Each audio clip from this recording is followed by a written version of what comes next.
habitat or standing informally.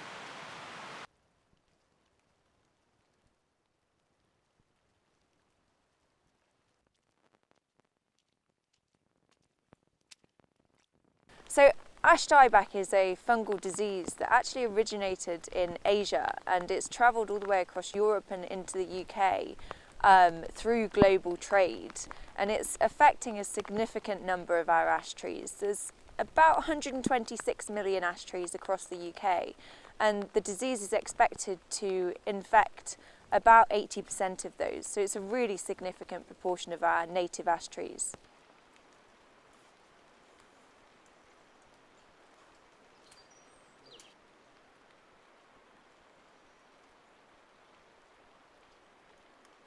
The loss of ash from our landscape could actually result in an extinction cascade effect, and that would be detrimental to our ecosystems in the UK.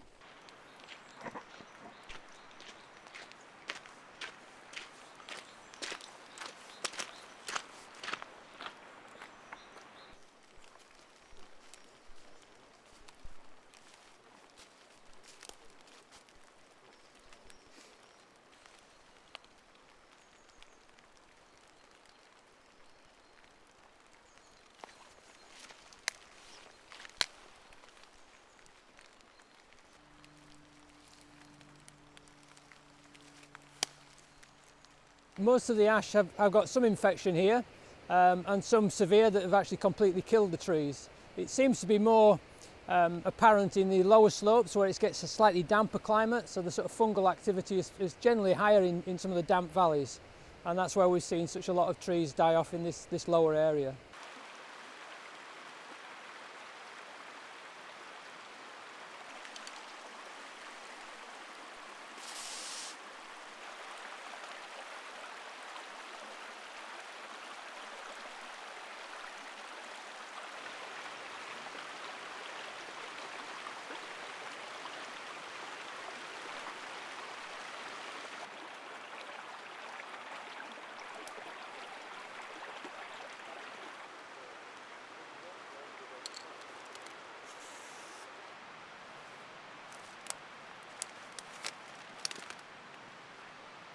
Even this first sort of phase of felling, we felled over about 100 trees in the last couple of years on this site, so it's quite a major impact in that respect.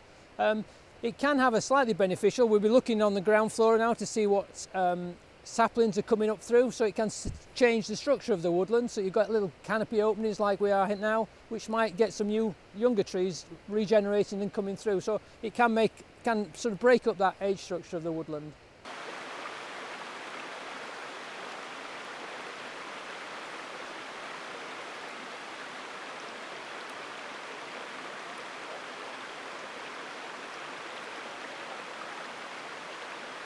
I've been out in the woodlands with the Woodland Trust for at least 20 years, but 40 years in forestry, yeah, so a long time. And this has perhaps been the worst period, I think, for tree diseases, these last sort of 5 years or so.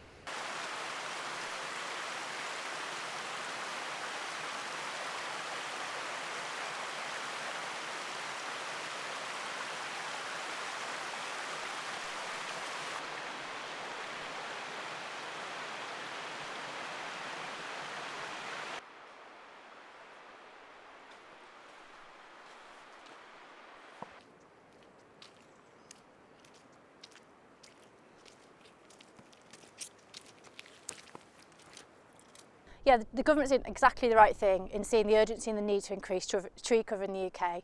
To meet its carbon net zero targets by 2050, we know we need to increase tree cover, which is currently 13% in the UK, to 17% in the UK. But if you consider that we're hemorrhaging trees through the sort of ash dieback and other diseases and pests in the UK, it's setting us back on that mission to increase tree cover in the UK.